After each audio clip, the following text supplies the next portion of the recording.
अस्सलाम वालेकुम students, today's topic is flow chart symbols. Students, कल के लेक्चर में हमने फ़्लो चार्ट डिस्कस किया था। Flow chart is a graphical representation of the steps to solve a problem. Flow chart में हम डिफरेंट सिंबल्स यूज़ करते हैं in order to show different steps to solve a problem. Students, आज हम तमाम symbols discuss करेंगे। On page number 8 in table 1.1 some flow chart symbols are given. First symbol is flow line. ये symbol है और इसको flow line बोलते हैं. It is used to determine the flow of steps in a flow chart. Students, previous lecture में we have discussed a flow chart related to the problem wearing shoes with socks. उस example में हमने discuss किया था कि processing के flow को show करने के लिए हम एरोज़ यूज़ करते हैं. इन एरोज़ को फ़्लो लाइंस कहते हैं. ये फ़्लो लाइंस प्रोसेसिंग के ऑर्डर को शो करती हैं. Next symbol is terminal. ये एक ओवल शेप है. Terminal symbol indicates start and end of a flow chart, यानी किसी भी फ़्लो चार्ट के स्टार्ट या एंड को शो करने के लिए हम ये सिंबल यूज़ करते हैं. Next is process. ये एक रेक्टेंगल है, प्रोसेस सिंबल है. It represents operations to change values, यानी कि इस सिंबल में प्रोसेसिंग होती है, कैलकुलेशंस होती हैं, ऑपरेशंस परफॉर्म होते हैं. Next symbol is decision symbol. इसको डायमंड सिंबल भी कहते हैं.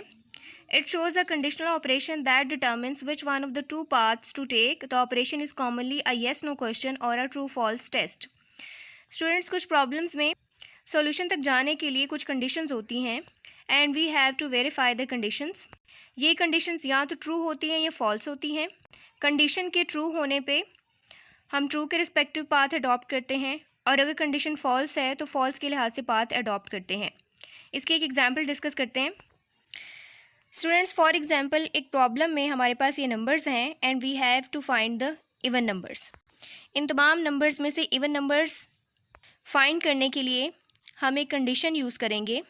कंडीशन क्या है कि नंबर्स को 2 से डिवाइड करें. अगर रिमाइंडर 0 आ जाए तो नंबर इवन है, अदरवाइज़ नंबर इवन नहीं है. यानी कि अगर रिमाइंडर 0 आएगा मतलब कंडीशन ट्रू है और अगर रिमाइंडर 0 ना आए तो कंडीशन फॉल्स है. तो अगर रिमाइंडर 0 होगा, कंडीशन ट्रू होगी तो वो नंबर इवन नंबर प्रिंट हो जाएगा. लेकिन अगर कंडीशन फॉल्स होगी, रिमाइंडर 0 नहीं आएगा तो नंबर इवन प्रिंट नहीं होगा.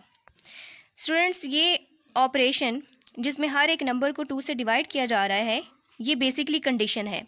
इस तरह की कंडीशंस को हम डिसीजन सिंबल में यूज़ करते हैं. Next shape is parallelogram. It is called input output symbol. It indicates the input of data from user or displaying results to user. Students, हम input डिस्कस कर चुके हैं.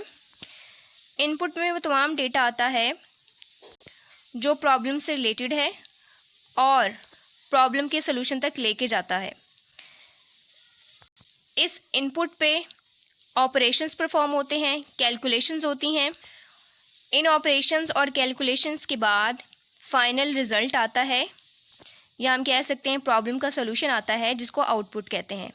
तो इनपुट आउटपुट के लिए एक ही सिंबल यूज़ होता है, ये एक ही शेप यूज़ होती है, पैरेललोग्राम. Next is connector. ये सर्कल कनेक्टर है.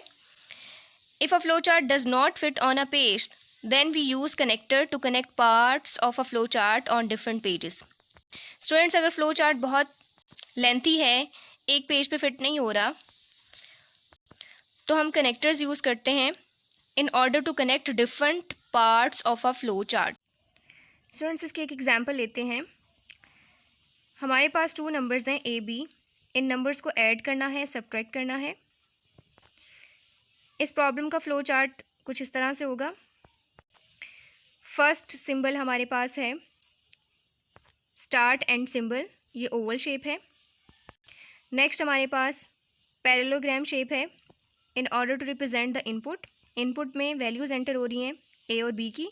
उसके बाद नेक्स्ट हमारे पास एक रेक्टेंगल शेप है. Rectangle shape represents the processing. उसमें ए और बी ऐड हो रहे हैं, A plus B is equal to C. उसके बाद नेक्स्ट एक और रेक्टेंगल शेप है, अगेन प्रोसेसिंग हो रही है, D is equal to A minus B. Students, ये सपोज़ करते हैं कि यहाँ पे पेज एंड हो गया है लेकिन फ़्लो चार्ट कंप्लीट नहीं हुआ, तो हमें नेक्स्ट पेज पे मूव करना होगा. नेक्स्ट पेज पे हमने आउटपुट डिस्प्ले की है in the form of C and D और ये फ़्लो चार्ट का एंड है. अब इस फ़्लो चार्ट का हाफ पार्ट एक पेज पे है, हाफ पार्ट सेकंड पेज पे है। तो इनको कनेक्ट कैसे करना है? इनको कनेक्ट करने के लिए हम यूज़ करते हैं कनेक्टर। एक कनेक्टर फर्स्ट पेज के एंड पे यूज़ किया है और एक कनेक्टर नेक्स्ट पेज के स्टार्ट पे यूज़ किया है। ये दोनों कनेक्टर्स फ्लो चार्ट के पार्ट्स को कनेक्ट कर रहे हैं।